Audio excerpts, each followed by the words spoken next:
The car trip. Mum says, right you two, this is a long car journey. I'm driving and I can't drive properly if you two are going mad in the back.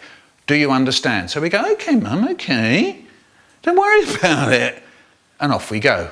And then we start the moaning. Can I have a drink? I want some crisps. Can I open my window? He's got my book. Get off me! That's my ear. And Mum tries to be exciting. Look out the window. There's a lamppost. And then we go on, can I have a sweet? He's sitting on me. Are we nearly there? Don't scratch. You never tell him off. Now he's biting his nails. I want a drink. I want a drink. And Mum tries to be exciting again. Look out the window. There's a tree. And then we go on. My hands are sticky. He's playing with the door handle now. I feel a bit sick, actually. Your nose is all runny. Don't pull my hair. He's punching me, Mum. That's really dangerous, you know. Mum, he's spitting. And Mum says, right, I'm stopping the car. I am stopping the car. She stops the car. Now, if you two don't stop it, I'm going to put you out the car and leave you by the side of the road. He started it, and didn't he started it? I don't care who started it. I can't drive properly if you two go mad in the back. Do you understand? And we go, okay, Mum, okay. Don't worry about it. Can I have a drink? Telly, put your thumb in the air, your finger over there. Look for your other thumb. You'll probably find it on the other hand. Put that thumb on the end of your finger. Put that finger on the end of your thumb. You've got a telly now. What programme shall I put on the telly? I know. That programme's called What's This Ear? Put your cheek on the telly. That programme's called Don't Be Cheeky. Put your nose on the telly. That'll make a good programme. And that programme's called The 6 o'clock Nose. Cool guy and fool guy. Cool guy met fool guy going down the street. Said cool guy to fool guy, who you gonna meet? Said fool guy to cool guy, I don't want no meat. Said cool guy to fool guy, I mean meat, not meat. Box. I made a box with a lid and locks, big enough for me to sit in. I took the chance, climbed in and bolted the lid above me. I'd made the walls of my box so that they could move in towards me. The sides and the top could come closer and closer towards me simply by my turning a handle from the inside of my box. Now that I was inside with the lid shut, I turned the handle and the box closed on me. I could feel the bolts in the walls digging into my skin. I could feel my neck being squashed down. I felt like clothes in a suitcase, my arms binding my body up. I stopped still, feeling the feeling of it. Look what I've made for myself. Look what I'm doing. Look at the box. Though you won't see me, I'm on the inside, walnut in its shell. The bump. I'm in the middle of a wrestle with my brother and I find my face right up close to his ear and I see the bump. The bump is just next to his ear. It's all shiny and when you press it, it goes in like a push button. He says it doesn't hurt, it just sits there. The bump. Mum says that when he was born, it wasn't a bump, it was a shtickle. I said, what's a shtickle? And she said, like a little stick sticking out of the side of his head. She said they tied it up with a bit of cotton and it died until all that was left was the bump. The little shiny bump. The Skyfoogle. There was a man who turned up round our way once, put up a tent in the park he did, put notices all round the street saying that he was going to put on show a terrifying creature called the Skyfoogle. No one had ever seen this thing before. The show was on for 2 o'clock the next day. Next day we all turned up to see The fiercest animal in the world. The man took the money at the door. We all poured into the tent with a curtain in front of it. We all sat down and waited. The man went off behind the curtain. Suddenly we all heard a terrible noise. There was an awful yelling and crying. There was the noise of chains rattling and someone shouting. Suddenly the man came running onto the stage in front of the curtains. All his clothes were torn. There was blood on his face and he screamed, "Quick, get out! Get out of here! The Skyfoogle has escaped!" We all got up and ran out the door and got away as fast as we could. By the time we got ourselves together, the man had gone. We never saw him again. None of us ever saw our money ever again either. And none of us has ever seen the Skyfoogle. No one in. Sometimes you come home and there's no one in. There are no lights on. No food ready, no telly, no one laughing, no jokes, just you on your own. That's when my brain starts doing things, you know, murderers and mad dog stuff. I'll tell you what I do. When I open the door, I shove it really hard and fast and it bangs against the wall really loud, so if he's hiding behind the door, he'll get it right on the nose. I never have got him. I'll tell you what did happen. The door handle made a great big hole in the wall. Headache. It's a lump in your head. It's the blade of a knife in there. It's your veins bursting. It's your skull squeezing your brains. It's a headache. Michael's Big Book of Bad Things, Part 3. It's bedtime. Now, I had a problem with bedtime. I couldn't hear the word bed. So when my mum said, "Michael, it's time for bed," all I could hear was, "Michael, it's time for..." Or if she said, "Michael, it's bedtime," all I could hear was, "Michael, it's time." So there we are, sitting on the sofa, and we're watching telly.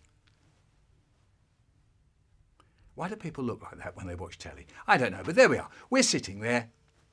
And Mum says, "Michael, it's time for bed." And I go, "Michael, it's bedtime." "Michael, I'm talking to you. It's time for bed." And I go, "All right, no need to shout, blimey." And I get up and I go round behind the sofa. And then when I'm behind the sofa, I think, if I'm really quiet, she won't know I'm here. So I stop breathing. And she says, "Michael, I know you're there." And I go, "I'm not." And she says, "What are you talking about? You're standing there in the middle of the room saying you're not there. You must be there to be saying you're not there. You take me for stupid. Now go to bed." And I think I could now go out of the room and then I could pretend to be going upstairs by making that stamp, stamp, stamp thing on the floor. So I go out of the room and I go, and I think this is really brilliant. She thinks I'm going upstairs. But what I don't realise is she's coming up behind me and she's standing over me going, "What are you doing now?" And I go, "Oh, right, Mum, I'm just going upstairs." Well, no, I'm not actually. And she says, "Go upstairs, wash your face, clean your teeth. I can't stand looking at you another minute." So it's upstairs, into the bathroom, shut the door, and it was time to muck about. Plug in, taps on, flick water at the mirror. Yes. Yes. Yes.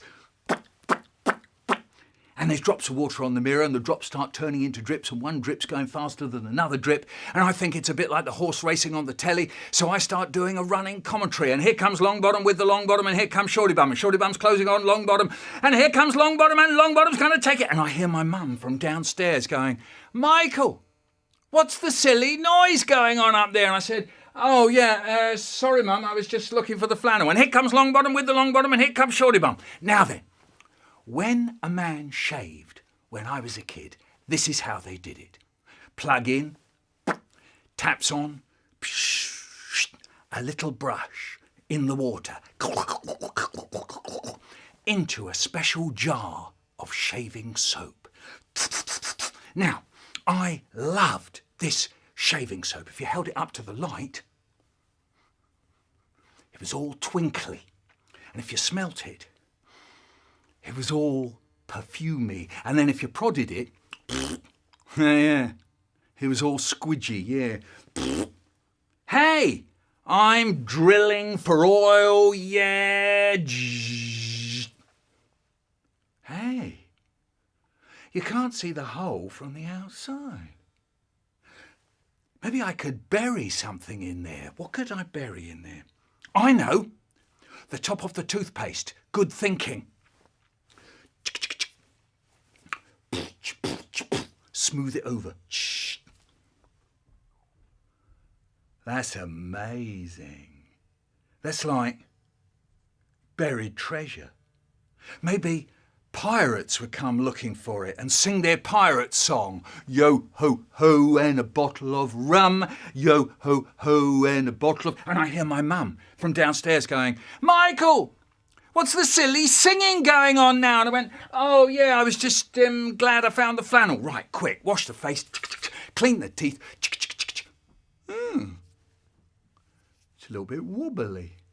And a little voice said, don't do it, Michael. And then I said, I wonder if it would bend. Yeah, bendy. And the little voice said, don't do it, Michael. And I said, no, but I want to. Bendy, bendy. Don't do it, Michael. I went, no, I want to. Bendy, bendy. Michael, don't do it. Bendy, bendy. No, I bet not, actually. And then off to bed. Michael's Big Book of Bad Things, Part 4. In the morning, my dad goes to the bathroom to have a shave. Plug in, taps on, the little brush in the water, into the jar. He's thinking, how did that get there? How did the top of the toothpaste get in my shaving soap? So he comes downstairs and he goes up to my brother and he goes, Brian, how did the top of the toothpaste get in my shaving soap? And my brother goes, So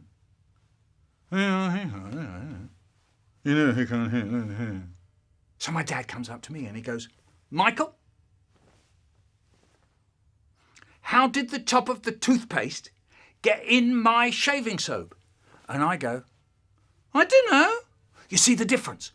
When my brother said I don't know, his eyebrows were down there like that. He went, But when I said I don't know, my eyebrows went up in the air. The moment my eyebrows went up in the air, my dad knew that I was lying.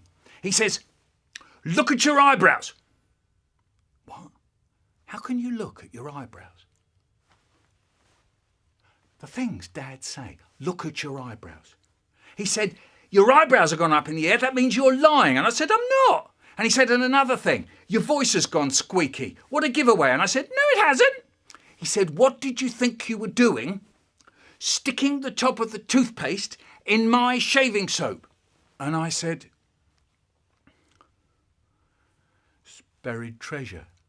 And he goes, are you crazy? Except he didn't say crazy in English.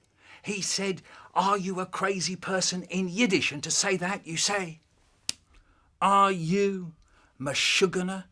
And it reminded him of something. Michael's Big Book of Bad Things. And in his mind, he's turning back the pages till he gets to page 1 and he says, oh, yes. Like the time you threw your mother's best ring out of the window. It was her bubbas. And the room filled up with bubbas. There were bubbas flying round the room, and they were all pointing at me going, first you threw your mother's best ring out of the window, and then you stuck the top of the toothpaste in your father's shaving soap. Ay, ay, ay, ay, ay. Now, it would be great if you subscribed. That is, you become a subscriber. Look out for the subscribe button. What happens, you see, is that I make new vids every few months, and then I post them up one a week for a while. So if you subscribe, you get to see the new ones just as they come hot off the press. Eeeew.